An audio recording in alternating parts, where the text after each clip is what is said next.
Today we're talking about what I'm used to calling the Four Immeasurables. Different traditions use different terms. Some traditions call them the Four Brahma-viharas, which can be translated, I've seen it translated as the Four Divine Abodes, the Four Divine Dwelling Places. There was another translation I saw that I'm blanking on right now. But anyway, different traditions call them different things. Four sublime states. Yeah, thank you. That's another one. The Four Sublime States. That's another translation for these. But I'm used to calling them the Four Immeasurables.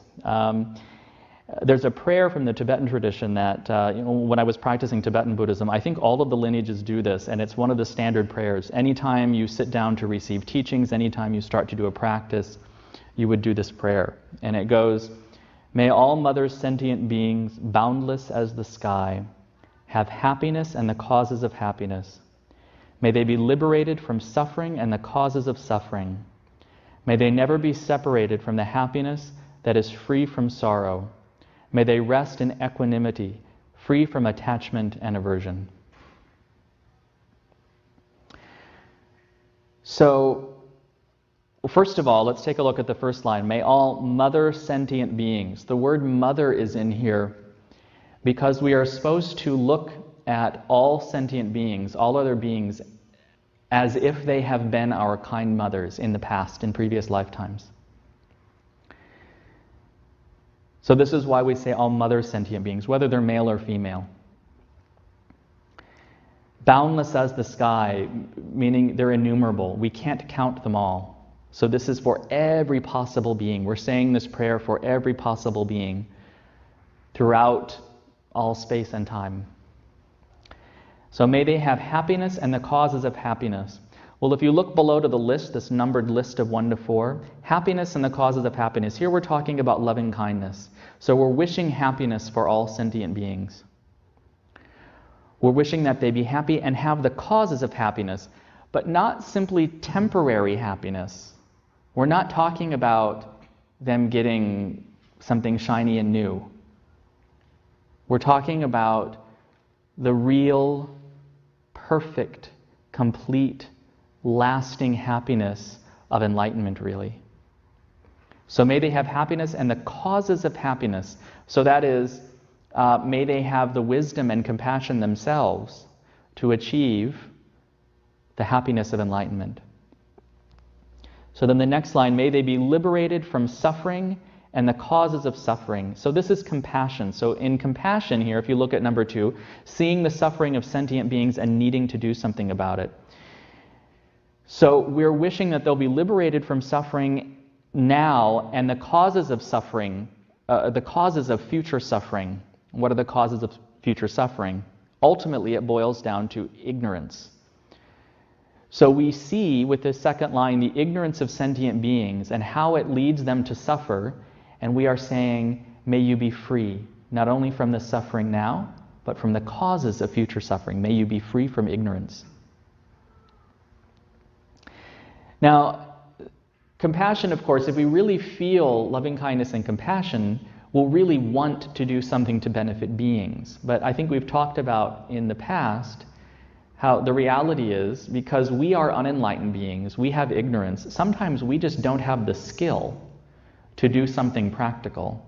Sometimes we just don't have the ability to know what to do to help someone. Maybe sometimes we have an idea of what to do to help someone, but we can't do it. We're not the ones who can do it. So we shouldn't think, though, that prayers like this are useless, because at the very least, we are imprinting upon the mind these feelings of loving kindness and compassion. Even if we can't practically apply them in the outer world, we are working to become the kind of being that can, to become a bodhisattva and then a Buddha. So saying these prayers ultimately have an effect. We might not see the impact immediately, though. So then, may they never be separated from the happiness that is free from sorrow. This is sympathetic joy, number 3, rejoicing in the accomplishments and virtues of sentient beings.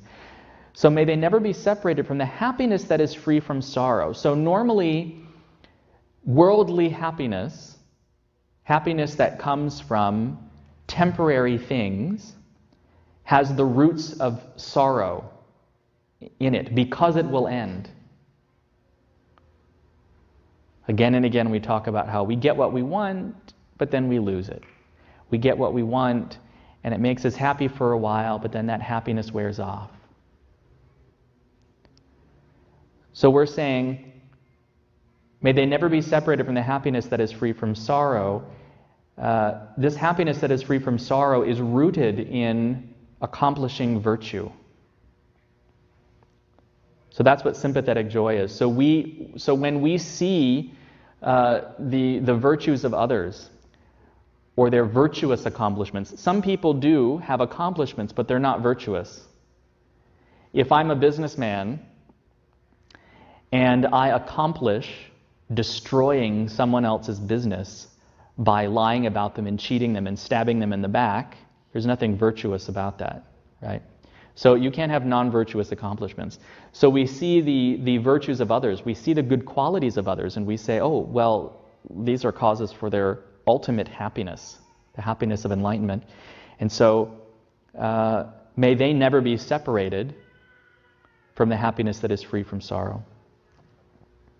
And then may they rest in equanimity, free from attachment and aversion. So equanimity here is just listed specifically. So the last one, remaining stable and calm in the face of triumph and defeat, praise and blame, and so on, in regard to oneself and others. So we've talked about this before. No matter what comes a Buddha's way, look at that smile on the Buddha's face up there on the statue. No matter what comes the Buddha's way, their mind is clear like glass. They are completely unperturbed, completely undisturbed. But the rest of us, the littlest thing happens, and we're pulling our hair out. Look what happened to all my hair.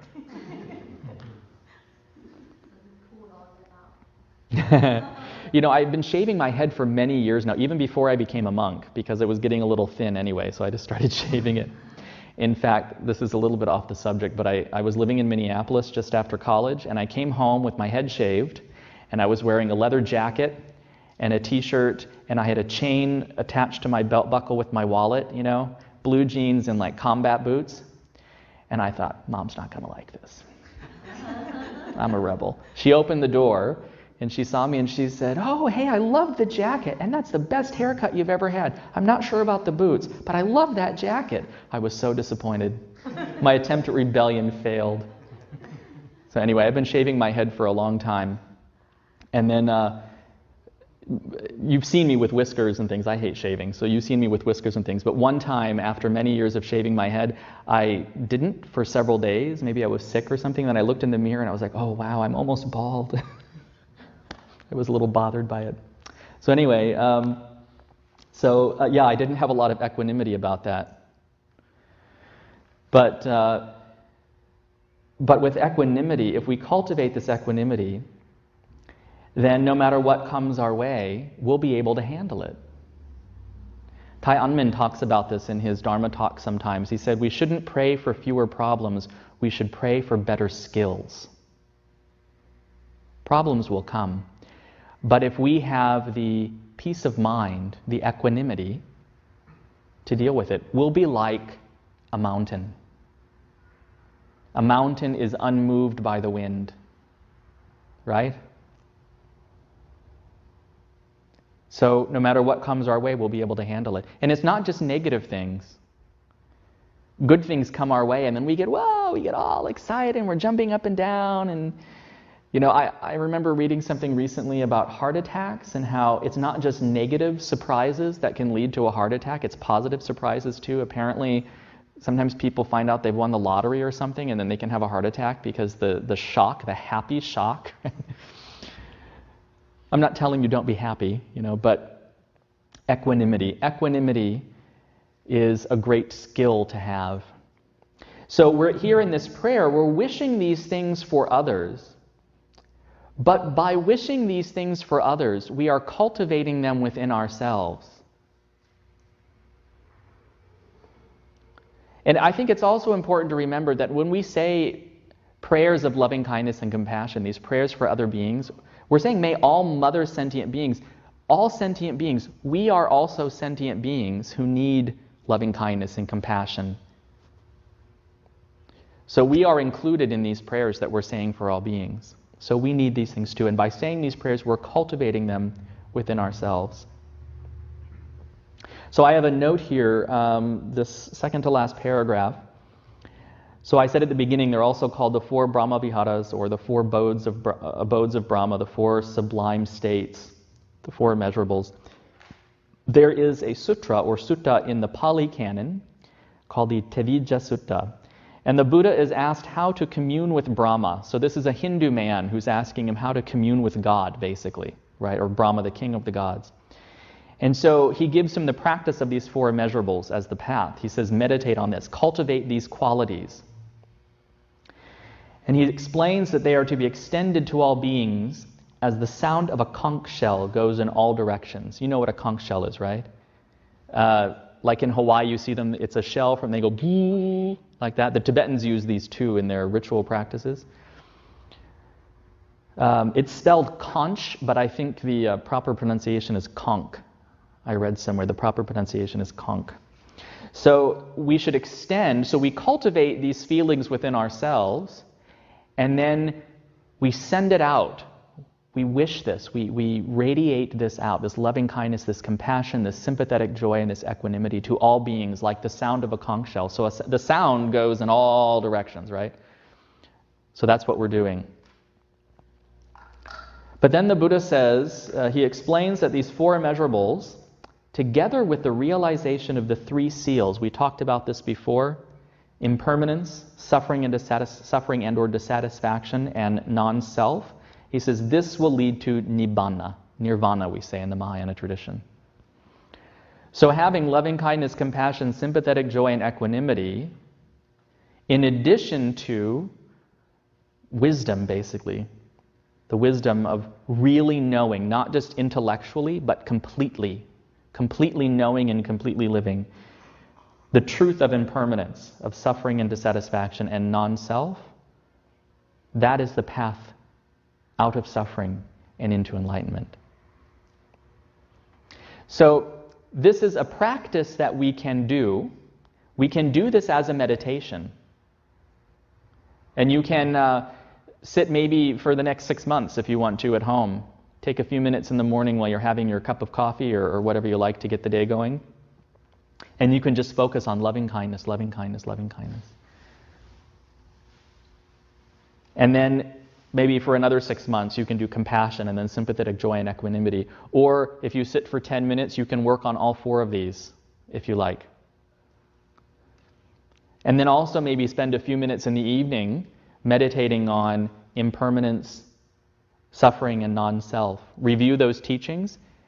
And again, you can focus for a year on just impermanence, and then a year on just suffering, a year on non-self, or do them all in one session. And you are absolutely imprinting upon the mind the path out of suffering and into enlightenment. So we can use this as a meditation to practice. But we can also use this as what we would call like a litmus test. We can check in with ourselves throughout the day. What is my mind like right now? Okay, I'm interacting with this person at home, at work, in my neighborhood, here at the temple. What is my mind like right now? Am I feeling loving kindness? Oh, okay, no, I'm not. I'm feeling exactly the opposite. That's not the path to happiness. I need to let that go. Am I feeling compassion for this person? I've talked to you about this before, and this came up in a discussion with some of my classmates, the issue of karma, and how, if someone says, oh, well, something bad has happened to you, well, that's your karma. Deal with it. When we do that, we have let go of compassion.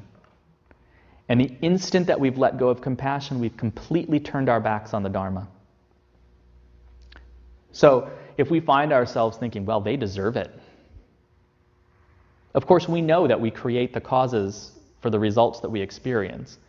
But if in our minds we have this lack of compassion, this, it's your fault, then we're not practicing compassion, and we need to change our minds. The same thing with sympathetic joy. If something wonderful and really virtuous, if someone accomplishes something really good, and inside we're like, I wish that was me, that shouldn't be them. I want people to praise me and say, I'm so wonderful, not them. Then we're heading in the wrong direction, away from enlightenment. And then with equanimity, this one's really easy. Whenever we feel ourselves, thrown this way and that, if you're driving in your car on the way home and you're thinking, oh, that idiot at work, there's no equanimity there. So we need to let that go and try to cultivate that equanimity. So this is also a measure that we can use moment to moment in our lives to see if we are actually walking on the path or if we've strayed one way or the other.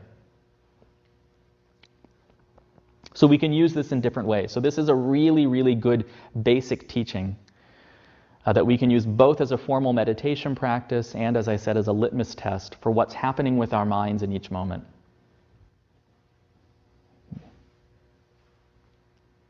So that's all I have to say about that.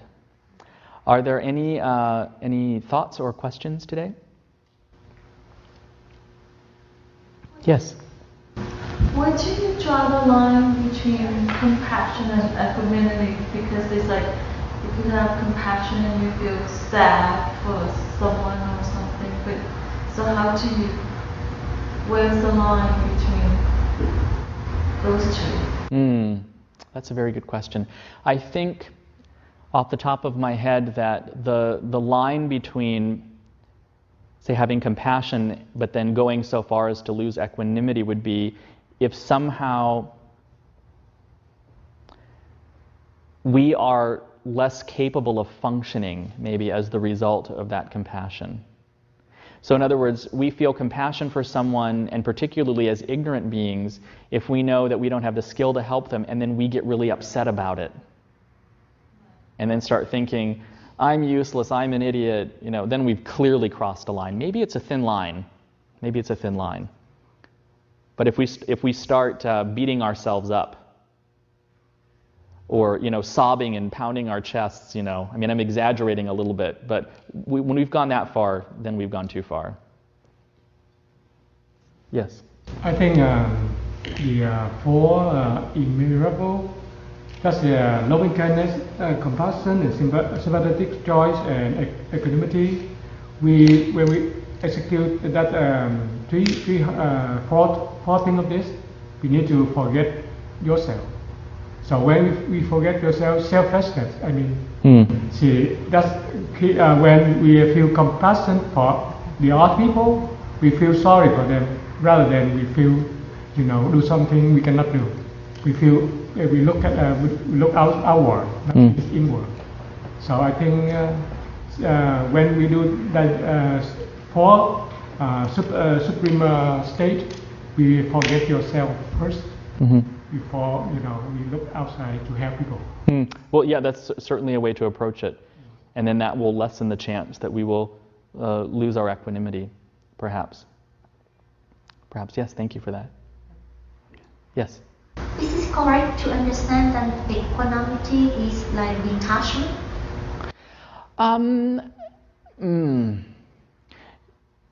Kind of, but then if we also have loving kindness and compassion, we're not separated, but we're just not getting lost in sorrow or something.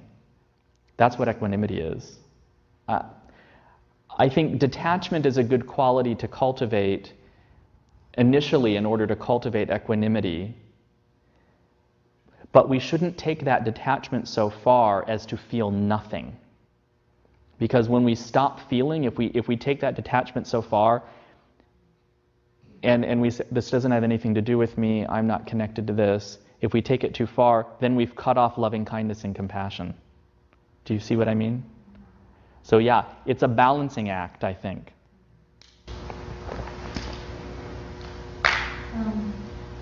Among the four immeasurables, according to me, the first two is, you can pretend to be that. But the number 3 and number 4 is hard. It requires a lot of sacrifice, a lot of, we have to kill our ego in order, especially number 3, you have to kill your own ego in order to rejoicing in the accomplishment and virtue of others. Yeah, the first two, we can pretend, it's easy to pretend, to act. But the last two is the real hard. Well, I think even with the third one, we can pretend. Something wonderful happens to somebody and they're getting, an award for their good deeds or something, and we can smile and say, "Oh, I'm so happy for you. Congratulations." Right? So we can probably fake the third one too. Equanimity is much harder to fake, I think. Equanimity is much harder to fake.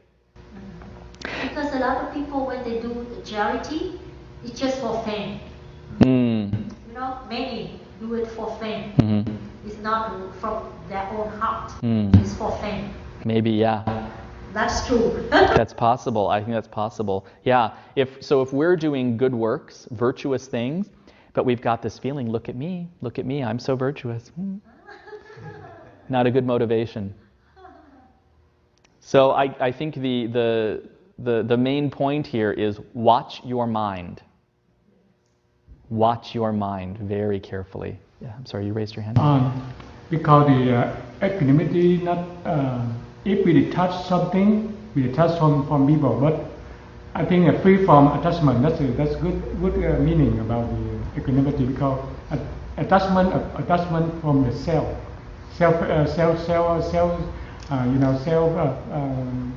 ego. Self ego, yes. So attachment, you get it, and free from attachment means attachment from yourself, detached from yourself. From your own selfish wants and perceived, maybe misperceived needs. If I acquire that, then I'll have happiness. Forget about that other guy. When I was in Nepal, I was getting on a bus. There was a new monastery opening not too far from where I was living.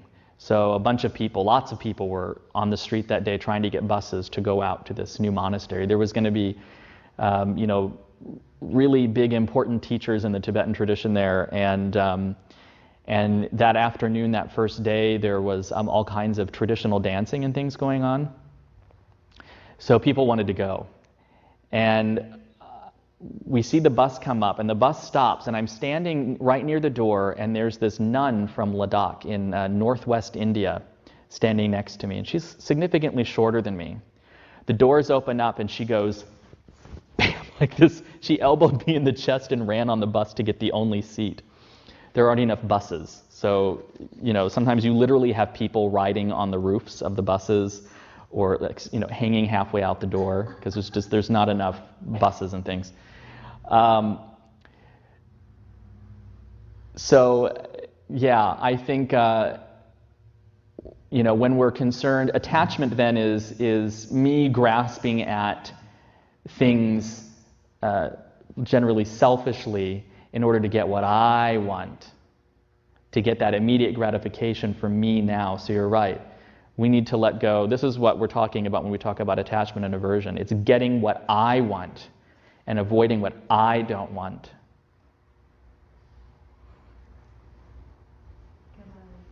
Yes? I noticed the children about 2 years old, for survival, they show a lot of attachment. Like wanting to, feed or, having their own toys and stuff. Little children about 2 years old, they would fight for their toys. Nobody teach them that, but they, in their mind, they say, "Oh, this is mine," and if another child comes, they will let go, but if the other side want to take away, they will grab it and say it's mine. Yeah. So I think it's survival. It's instinctive. I think it's more than an instinct, actually. It comes from countless previous lifetimes of trying to satisfy the self. So it's not so much a biological instinct as it is this really strong impression in the mind that we come into this world with. So then, as children, I mean, this is one of the most basic things. We're constantly doing this throughout the entire day. We're constantly figuring out how to get what we want and how to avoid what we don't want. Now, as adults, generally, we're more skillful at it, and we've kind of learned a little bit over time that, well, I want that, but okay, if I just grab it, I'm actually going to suffer more than I'll be pleased. So we learn to let things go to a certain extent. Children haven't figured that out yet. But they have this strong impression of countless lifetimes of grabbing at what they want, grabbing. So I think it's not so much an instinct, but it's part of our previous karma that we carry into lifetime after lifetime. Yes, ignorance. This is our ignorance as sentient beings, yeah. Other questions? Let me double check the time here. Well, if there are no more, then we can go ahead and begin our meditation today.